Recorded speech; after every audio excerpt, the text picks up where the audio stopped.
Hello, and welcome to the Vlogging Pod. Tonight we are joined by Rhonda Parker Taylor. Welcome to the podcast, Rhonda. How are you this evening?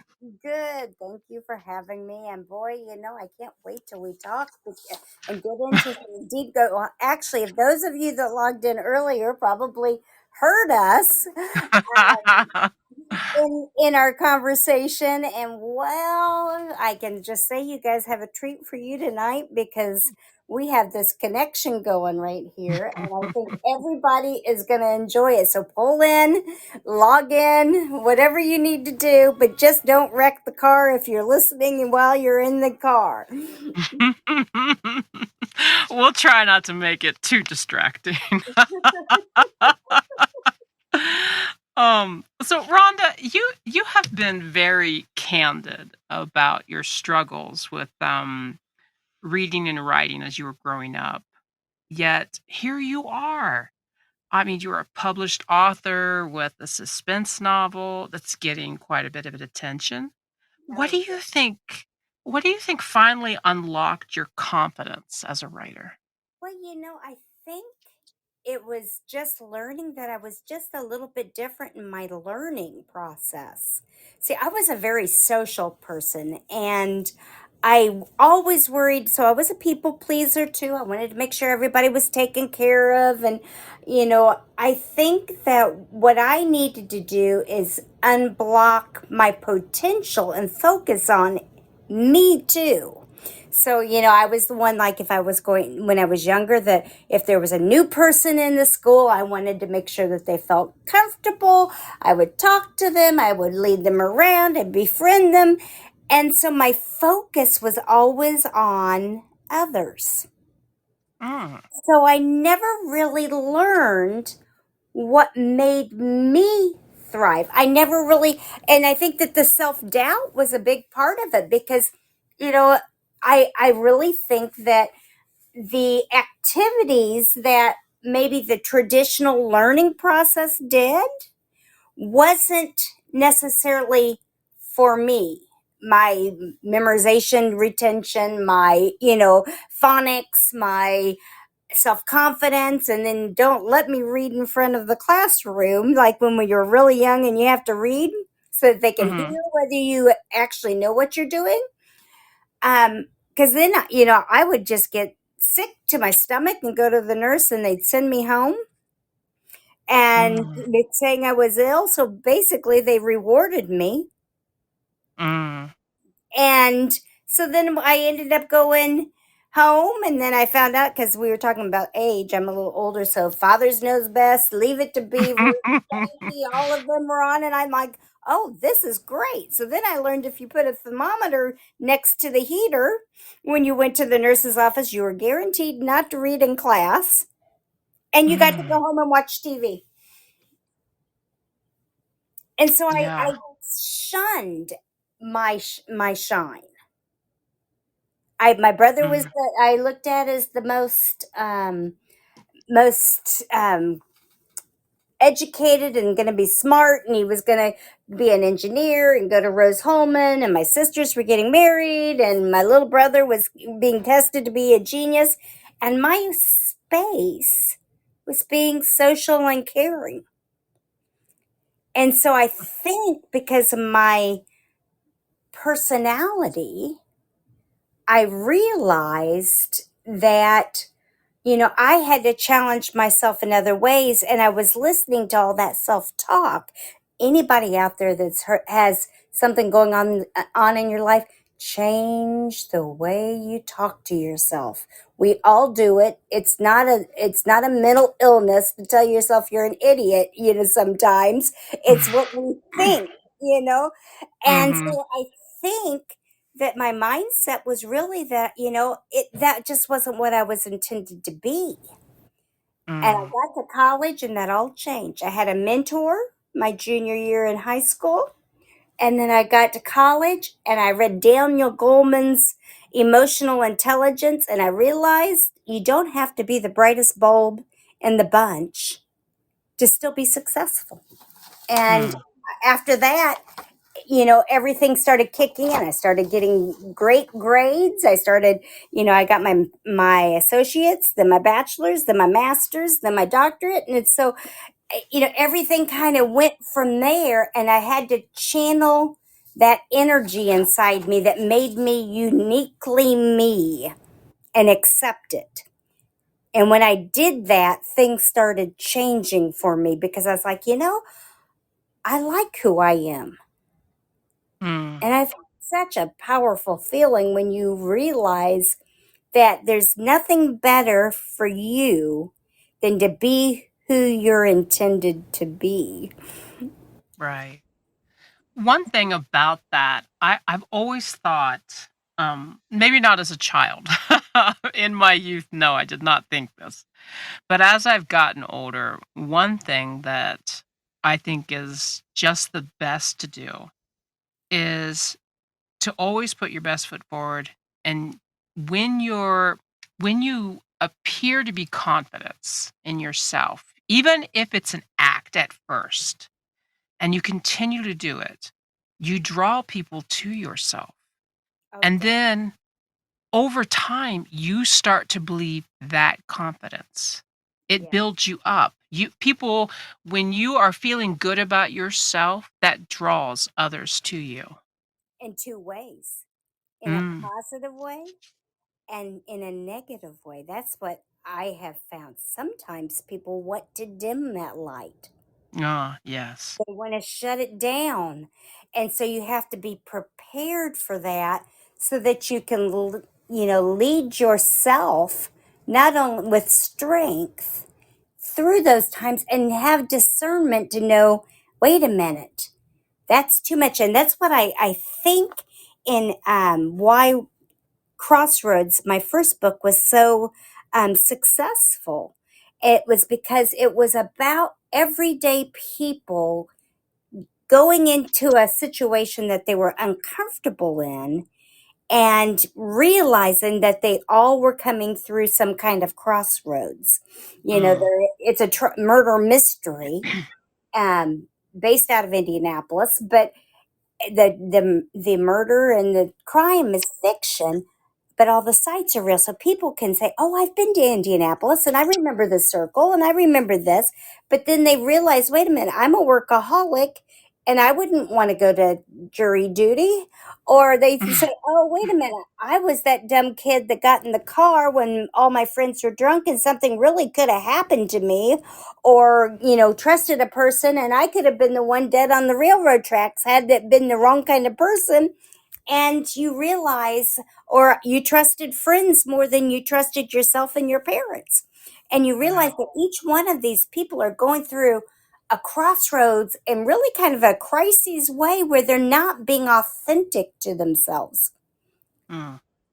Now, as you're mentioning Crossroads, and that's the name of your book, uh, this particular book took, I believe, a year to write, but 20 years to publish. Yeah. Now, what was it like to finally hold it in your hands after all that time? And what kept you from going through from publishing it? What kept you waiting? What kept you strong while you were waiting? Well, first, I had a publisher and they Mhm. backed out after 2 years. Mm. So I had done the whole query letters and did that. And I, when they backed out, I was heartbroken, obviously. And life hit then. Right after that, it was almost like my entire world got shattered. My mom had breast cancer. Then my adopted son got shot and killed at work. And so all Mm. these things were twirling around in my life. And I wasn't focused on me. And here again, I'm going back to the, let yourself shine. And then one day I was working and I went in my day job. I mentor people and a shout out to Irene Green, my last mentor that just got her doctorate, mentee, and she just got it today and defended herself. And I'm so proud of her. But mentoring became part of my model, my brand of who I am. And I was talking to my sister. I went to go get a document off of a desk that I remembered being out there. And when I got on the disc, the file was corrupt. And I looked over and was like, oh my God, because there's 5 novels on there. I may have just lost Crossroads. Mm. And I looked over at the stack of paper of the one time that I'd printed it all out and it had been edited and then we got it all ready. I was like, oh my God, I'm going to have to type that whole thing over again. And I'm telling my sister this. And I'm like, I got to take this disc and I've got to do this and I've got to do that to try to save everything on this disc. Why did I delay? That's the question. And my sister just right out called me on it. She says, you are afraid to make yourself vulnerable. Mm. And I'm like, oh, you don't know what you're talking about. You're my big sister, known me all my life. What do you know? But think about it. That's a pattern. All the way back to reading and going to the nurse's office so I wouldn't read. I was afraid to make myself vulnerable to others. How many times do we stop our own blessing? Anybody out there that's never read Crossroads? It might be your kind of book, may not be your kind of book. I can't, not everything's for everyone, but I can tell you one thing that is good for you, and that is being vulnerable enough to take your own life forward to what you're intended to do. I would never have been, had my sister not called me on it, and then me get say like, oh, you don't know what you're talking about. I had a publisher within a week after that. Right. Because I had to prove to her I was not afraid to be vulnerable. And oh Mm. my goodness, what does that mean? I had to quit. I had to put a higher self-esteem on myself. I had to be more flexible and figure it out. I had to have, lean into my networking. I had to have a freedom to allow myself to be that person that I was intended to be. I had to be non-judgmental to myself, and I had to practice mindfulness to make sure I was doing everything, and I had to regulate my emotions so I didn't pick the wrong bad deal. Because we get so excited, sometimes we don't think it through, and then that's where you get in trouble too. So, but the key was allowing myself to be vulnerable. Right. Now, as we talk about the book, your protagonist in Crossroads, Paris Pennington, now Mm-hmm. she faces intense scrutiny and danger after taking a civic duty as a juror. Yeah. Now, was the storyline inspired? How was that inspired? And how much of Paris is drawn from your own life or your own personality? I would say all the characters have some kind of influence of something that maybe has occurred in my life or I've seen in my life. So all of them have a part of me because they're different aspects of what we do when we have decisions and we meet our crossroads.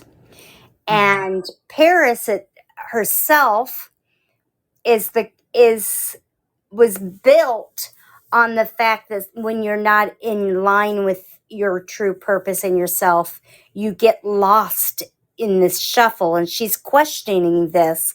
And it's why Mariel Hemingway endorsed it, because she even said, so many times we're not paying attention and we don't cut things off when we're supposed to. And her last message in her YouTube video about Crossroads, which is called Mariel Hemingway Praises Rhonda Parker Taylor's Crossroads, was even chocolate has an expiration date. Hmm. And True that. yeah, and I had to go look, of course, to make sure chocolate was. And I didn't believe it. But how many times? So you asked the question, how much of it's her? I would say, is it me? No. Did I work downtown Indianapolis in the AUL building as a finance consultant? And for a bank? No. That's not who I want. But did I sit in the jury room as a crime watch facilitator and advocate to make sure everybody was being treated fairly as a community service project. Yes, I did. And what I saw is what's in Crossroads. That is Mm, that there is no winner in the legal system. mm, Everybody that becomes part of the legal system is a loser. It doesn't matter if you're the victim, the victim's family, the defendant, the juror, the judge, the prosecutor, no matter who it is that has to step in that room. You're giving your time, your energy into something that never should have occurred. Yes, they may rule a winner or a loser, no matter whether it's a criminal or a civil, a, case. But what ends up happening is something is lost in all of us when we're in the room. It could be your innocence if you're in the jury box. It could be um, your understanding of fairness. If you're the judge, it could be, the fact that you're having to rule over things that maybe you don't even agree with. mm, So we all are losers if we end up in that situation. right. Now, you've mentioned that you're a mentor, so that kind of leads into my next question. Sure. You you've juggled so many roles: academic leader, businesswoman, mentor, as you said, and now a novelist. How do you balance your passion for storytelling with everything else that you do? Well, one is I practice a lot of self care, which sounds kind of funny to say you're balancing by doing self care. But I find when I do that, I'm capable of more. When I don't, Mm, I get burnt out. And right. then the second thing is I find joy in it. So many times, what we end up doing is we don't find joy in the duties that we have to do. I love to cook as a perfect example, but I hated to cut up the fruits and vegetables. So I would buy them already done. Well, first, that's kind of defeating the purpose because you can get, contamination. You don't know who's touched it. All these other things. And two, you're not seeing what the fruit and the vegetable can do for you. Um, R- and so I've used my mindful practice. Then um, I start thinking about what those fruits and vegetables can do for me when I'm washing and cleaning them. If I'm frustrated, I might take it out with the knife while I'm cutting up the vegetables to get my heart rate down. Um, it could be many a things. So what I try to do is I try to practice good time management. I try to practice good self-care in all areas, and I rotate. I'm realistic. So yes, I write every day a little bit. I do a little bit of ancestry for my own enjoyment because that's kind of um, my own hobby and puzzles and things like that. But then I also, when I'm writing my book, I print it off, and while I'm watching television, I can flip through it and see if I see things that need to be changed, or if I'm with my loved ones, I try to focus on them on that moment. So it's really about just rotating and being realistic and then delegating when you need to. Mm. I need to do more of that. It's hard. I tell you, that is one of the hardest things. What do you find the hardest about delegation? Oh, it's a lot. It really is. I have been dragging. We. I'm a published author as well, and so I have books on my desk, and I tell this every time, every podcast. I'm like, I have like 5 or 6 books that aren't completed. So delegating and time management are not my friends as of late. They used to be when I first started writing books.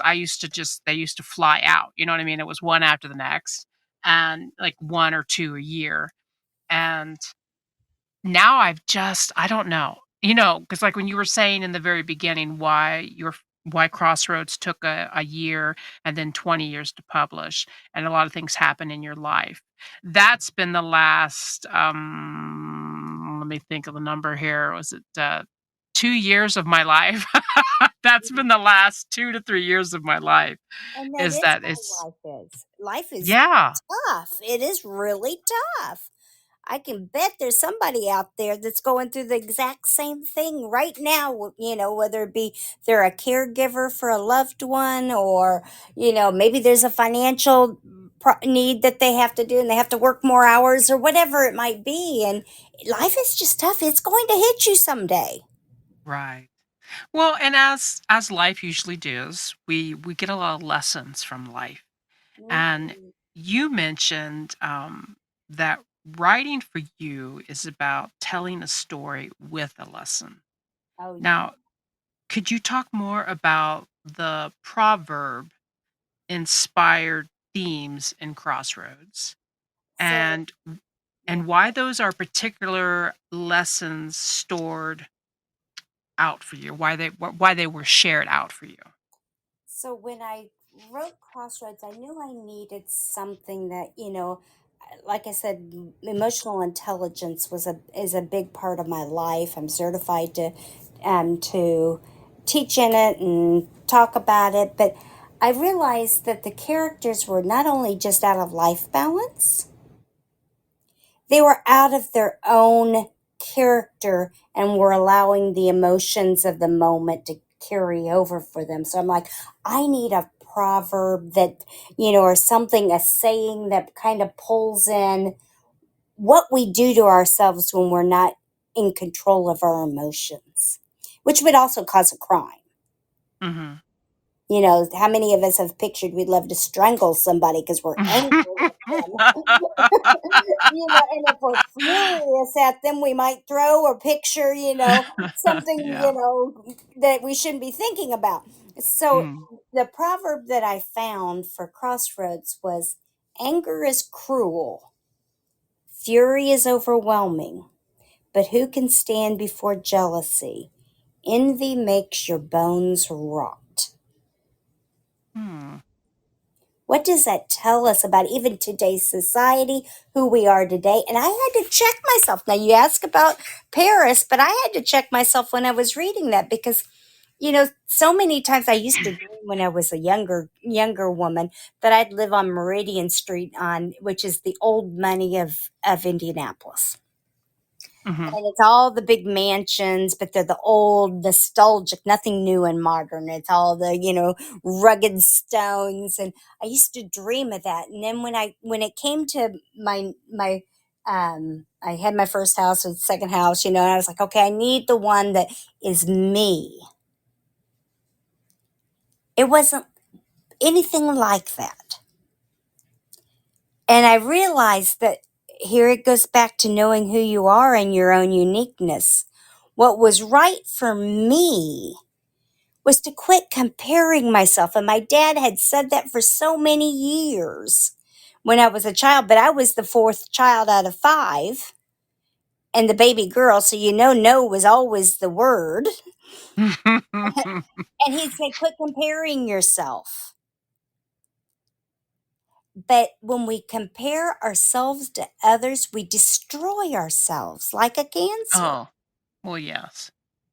We literally take away our own uniqueness by wanting someone else's house, wanting someone else's husband, wanting someone else's, car, someone else's kids, whatever it is that we're comparing ourselves to. And when we think of our life history, if we could draw upon whatever the pains are that we've had, whatever the disappointments are, and realize we're like sea glass. Sea glass is broken glass. It's a bottle or something that someone was on a boat with that broke, that has gone all the way to the bottom of the ocean and then been rubbed by the sea to smooth gems. So we're broken but transformed, Mm. and we become sea glass, which is resilience when we faced with challenges. And that's life gives us those challenges, but we can transform those challenges. Stop being angry. Stop, being furious at people. Don't get in a road rage anymore, and transform ourselves and stop looking at everybody else's social media. I love social media, don't get me wrong, but and wishing that and thinking that everybody's life is perfect but yours. Make yours Yeah, perfect. right. It rarely is perfection. Right, There's yeah, exactly. Mhm.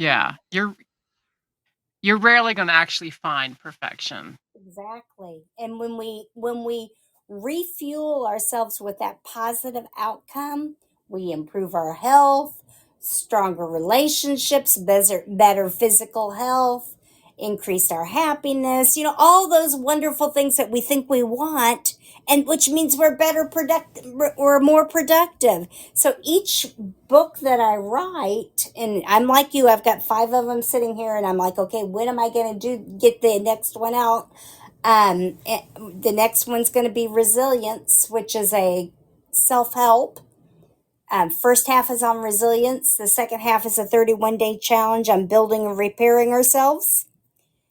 And we can do these. Then the next book is a continuation of Crossroads, which Mm, will have okay. another proverbial thought to it, and it's on one of the minor characters in Crossroads' lives, and how she what her life is like, and how she's making wrong decisions, and it's having outcomes that could negatively impact her the rest of her life too. And you might wonder why is this the journey that Rhonda's going through, that she's talking about all these crazy stuff that happens to people, because that's what life is. You can't protect yourself from that. You can't put yourself in No. a bubble. And my hope is that as everybody reads their fiction, which we all like, then they can, if they relate to the characters, they can go and get that self help book and say, you know what? I can have more life balance. I can have more resilience. I can do this. I can follow my own dreams. Right. Even if it's a coffee shop, whatever the dream is, it doesn't have to be a writer. Not everything is for everybody. Take your uniqueness and love it. Right. I agree with that.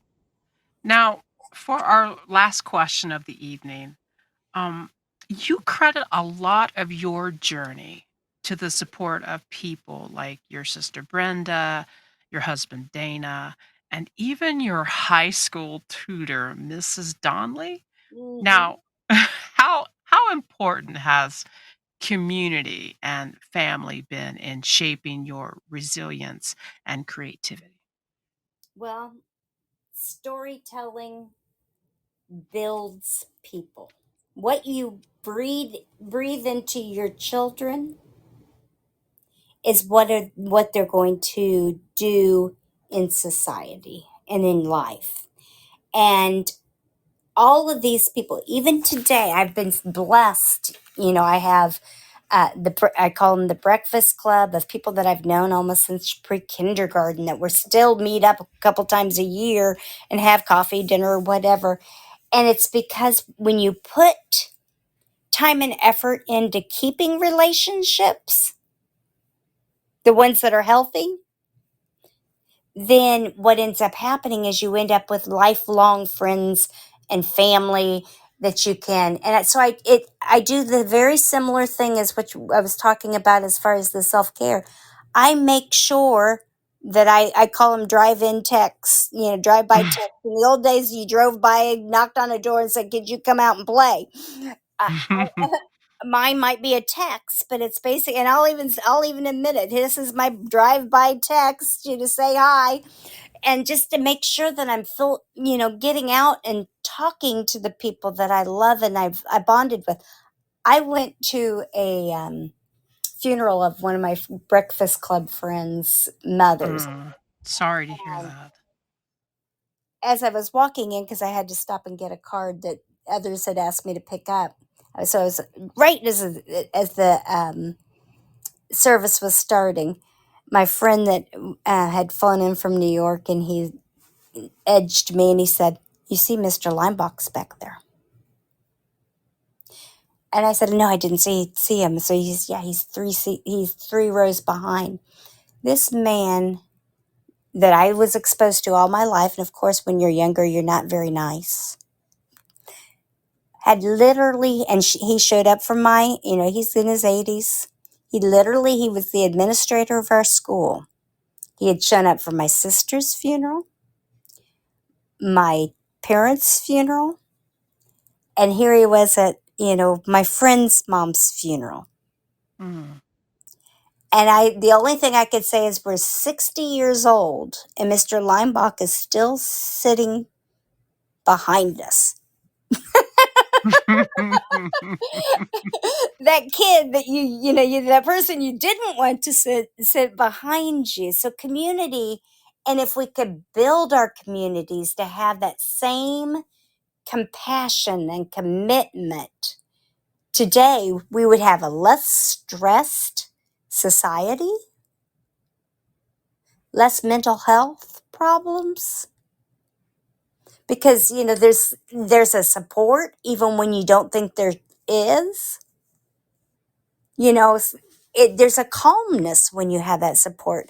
And I really wish Mrs. Donnelly had seen Crossroads come out. Now her daughter and her granddaughter did come to one of my book signings, but it was a very pivotal moment when she took me under her wing and taught me English grammar again, even though I should have already known it. My junior year in high school, I would not have graduated because we had very strict standards back then that you had to pass an English proficiency test. She spent the whole summer on the floor of her house tutoring me because she knew I could do it. And then as she got to know me and realized that I had some issues that had gone on that year that was preventing me from focusing. I'd been victimized at a job. And she said, "You don't owe me a thing. Just pass. Just pass." So I would never have gone to college had it not been for her. So it's very important who we expose our children to and what path they go to. Right. You cannot prevent them from heartache. You cannot prevent them from evil that might come their direction. You can't, or disappointment that may happen. You can try your best, but things are going to still happen. In my Mm. case, I was working at a shoe store and someone came in a knife and had every intentions of killing me. Oh. But, by the grace of God, he gave me the words to say and the guy let me go. Mm. Thank goodness. So I think for all of us, if we just start leveraging who we are with flexibility and love, compassion, and realizing that, a problem solving mindset is a whole lot better and brings resilience into the solution and connections than blaming and pushing and anger and fury and all the things that can cause the opposite for us. Right. I agree on some part of that. I do believe a clear and calm mind can solve a lot more than one who allows the emotion to overtake you. Mhm. So I do agree with that. I do believe that um and but you know what? There's always a time for that. Oh Sometimes when yeah. things happen so dire, you're not going to be real calm. No, but you So, can pull yourself back when you need to afterwards. Of course yeah. you gotta stand up for That yourself too. Don't be a sometimes pushover. that's I agree. Sometimes I'm glad that's why I can go into the house and yell and scream. My neighbors might hear a little bit of that, but before I can collect myself and be calmer. Um I think that's just as we get older, you know what I mean? Calmer is a little bit closer to us as we've gotten older. I call that um, the power of calm. Because there is power in calmness. There is. Even when you're furious, sometimes it doesn't take, the yelling and screaming. If you have the look and you have, I'll never, there was a time there's someone was treating everybody badly that I knew, and I wanted to cuss and fuss and yell and scream. And finally I said, you know what? You're like pond scum. And the person mm. was like, pond scum. I said, yeah, like the leech at the bottom that sucks the life out of everybody. And you know what? It worked though. So you are right. Sometimes it just takes we have to be more adaptable in our approach. Mm. My mother always there used to be a saying as I was growing up, and that you can change people more with kindness than you can. It's like the old Southern sayings when people say, "Bless your heart," when they disagree. That's I think that says it strongly right there. Is that sometimes our actions, if they're in the calmer state, can have more actions than we can if we're at our most volatile. Exactly. Yes, exactly. I greatly appreciate you being on with us tonight. Yep. And I have to apologize. I was texting here. I'm so glad you have it. But I said, hi, Zero. Who is Zero? Oh, that's okay. I I did don't see know it, what. but I was thinking, okay, maybe she saw something that I missed. Nope, Typical. that was me not being able to type, talk, and scroll at the same time. That's all right. I was taking notes, so I wasn't watching the screen as like I should be. Laura always cheeks. We're actually we communicate in the room and in chat. She monitors the room to make sure there's nothing going on that shouldn't be. Right. Um, I want to thank you so much for being with us tonight. I appreciate our conversation greatly. Thank you. Thank you for having me. And I hope everybody has a blessed day. Enjoy yourself and make sure that you are true to yourself. Well, thank you very much, and good luck with the second book in Thank the you. Crossroads series. Thank I you. want to thank. You're welcome. Thank you to our guest Rhonda, and thank you as our listeners. I appreciate you so very much for being with us again tonight. Until next time, bye bye for now.